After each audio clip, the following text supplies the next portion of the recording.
सारा 75 साल की हो गई है। सारा के 3 पुत्र हैं।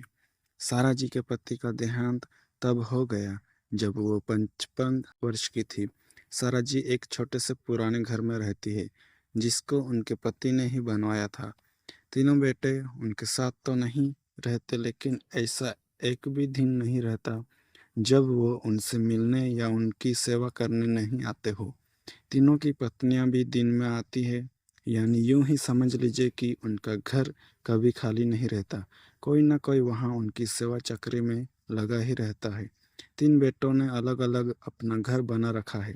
सबकी अपनी पर्सनल लाइफ भी है और परेशानियां भी है। आदमी चाहे कितनी भी बड़ा बन जाए, उनकी परेशानी कम नहीं होती। अमीर से अमीर इंसान को भी यह परेशानी होती है कि वह अमीर कैसे बना रहे। तीनों बेटों ने कई बार जिद भी की, माँ ने उनके साथ जाकर वहाँ रहे, लेकिन उन्होंने कहा कि वह यही रहेगी। उसी घर में उन्हें और कहीं चैन नहीं आता। आप ऐसे बिल्कुल मत सोचिए कि यह तीन बेटे बड़े सुपुत्र हैं, इसलिए यह अपनी माँ की सेवा में लगे रहते हैं।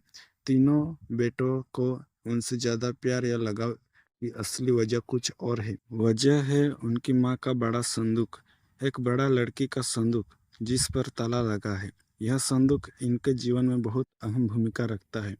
इस संदूक के अंदर क्या है और कितना है, ना तो इन तीनों बेटों को पता है, ना ही इनकी पत्नियों को। बस जब से पिताजी गए हैं, माताजी को इस संदूक की रक्षा करते देखा है। इसलिए इन सभी ने अपने अपने अनुमान लगा रखे हैं।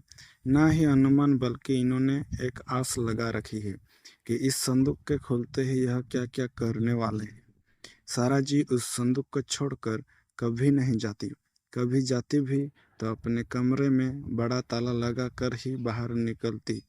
वह सिर्फ थोड़ी देर में ही वापस आ जाती। तीनों बेटों और उनकी पत्नी की उस संदूक पर नजर ना जाने कब से है। सब ने अपनी तरफ से अपनी अपनी कोशिश भी करके देख ली, माँ को अपने साथ अपने घर ले जाने की, ताकि माँ के साथ उनका संदूक भी वहाँ से हिल सके। और फिर जाहिर सी बात है, जिसके घर में माँ रहेगी उसका संदूक। लेकिन सभी एक दूसरे की काट काट करते हैं। इसकी कृपया है कि माँ के आगे पीछे माँ जी करते ना सिर्फ बेटे बल्कि बहुएं भी चक्कर लगाती रहती है। लेकिन सारा जी भी भली भांति अपने बेटों को समझती है। वो जानती है कि उनकी इतनी सेवा क्यों हो रही है। उनकी सेवा उनके संदूक के कारण हो रही है। उन्हें पता है जिस दिन यह संदूक इनके हाथ आया, उस दिन उनका मूल्य कुछ भी ना रह जाएगा। तीनों भाइयों और उनकी पत्नियों में यह बातें हैं कि माँ के पास न सिर्फ उनका सोना है, बल्कि उनकी सास को सोना भी इस संदूक में है। माँ इसलिए इस संदूक की इतनी हिफाजत करती है। सभी अपनी अपनी कहानियां बनाकर बैठे हैं। किसी का दावा है कि उन्होंने संदूक को एक बार उठाकर देखा है। वो बहुत भारी है। माँ के कमरे में इन बहुओं ने कई बार सफाई के बहाने संदूक के पास जाने की कोशिश की, लेकिन माँ जी ने उन्हें बार बार टोका और कहा, इस संदूक से अभी दूर रहो। समय आने पर इस संदूक में क्या है तुम्हें अपने आप ही पता चल जाएगा। आखिर माँ की बात कौन टालता, और वह भी तो कोई भी नहीं। बस उस समय के इंतजार में यह सब माँ का अच्छा बेटा और अच्छी बहू बनने की कोशिश कर रहे हैं। रात में कोई ना कोई माँ के घर में जरूर रुकता, लेकिन माँ जी उस अपने कमरे में सोने नहीं देती थी। इसी तरह सारा जी ने इस संदूक के सहारे 20 साल निकाल दिए। एक दिन माँ जी की तबीयत ठीक नहीं थी। अक्सर जब तबीयत बिगड़ जाया करती थी, तब उनके बेटे उन्हें अस्पताल ले जाने को कहते थे, लेकिन वो उसके लिए भी राजा नहीं होती थी। वह कहती थी कि डॉक्टर को यह बुला लो। उनके बेटे ऐसे ही करते थे। इस बार जब उनकी तबीयत खराब हुई, तो डॉक्टर ने कहा कि उन्हें अस्पताल में एडमिट करना ही होगा, वरना उनकी हालत खराब हो जाती है। और फिर उम्र भी बढ़ती जा रही है। आखिर कब तक यह शरीर साथ देगा। डॉक्टर का यह जवाब देने पर तीनों भाइयों को दुख से ज्यादा उत्साह ही दिखाई दिया। उनकी पत्नियों की आंखों की चमक साफ दिखाई दे रही थी। सारा ने उन्हें कमरे के बाहर फुस-फुस करते सुना। तीनों इस बात पर चर्चा कर रहे थे कि माँ के जाने के बाद संदूक में जो भी है वो आपस में बांटा जाएगा, सबको बराबर बराबर मिलेगा। सारा जी ने सब जब यह सुना तो उनका अंदाज लग गया कि अब समय हो गया है इन सब को यह बताने का कि आखिर इस संदूक में क्या है। उन्होंने आवाज लगाकर अपने तीनों बेटों और बहुओं को अंदर बुलाया। सबने आते ही कहा, माँ अस्पताल चलते हैं, आप वहां जाकर ही ठीक होगी। माँ ने कहा कि पहले वो जान लो जिसके लिए तुम सबसे इतने सालों से चक्कर लगा रहे हो, इसके बाद तुम्हारी मर्जी। इस संदूक में तुम तीनों के लिए मेरे पास कुछ है जो मैं तुम्हें आज देना चाहती हूँ। माँ ने अपने तकिए के नीचे से एक चाबी निकाली और धीरे से खड़ी होकर संदूक को खोलने के लिए नीचे झुकी।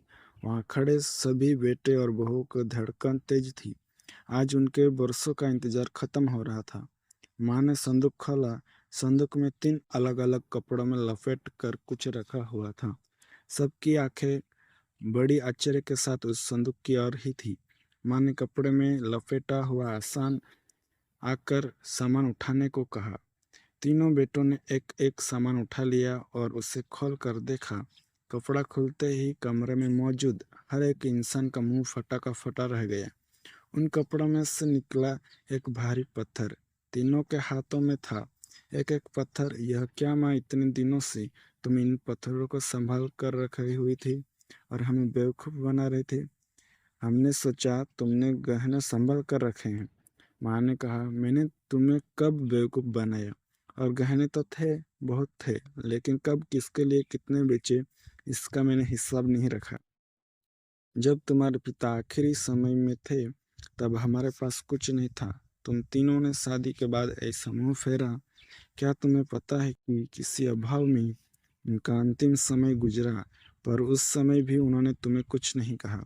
उन्होंने उस समय भी मेरा सोचा। उन्हें पता था कि उनके जाने के बाद उनके बेटे मेरे साथ भी यही करने वाले हैं। इसलिए उन्होंने मेरे लिए इस संदूक का उपाय खोजा। देखो कितना सही उपाय दिया था। तुम लोगों को बेवकूफ़ बनाना या तुम लोगों से सेवा कराना ना उनका मकसद था ना मेरा। वो तो चाहते थे कि उनके जाने के बाद मैं अकेली ना रहूं।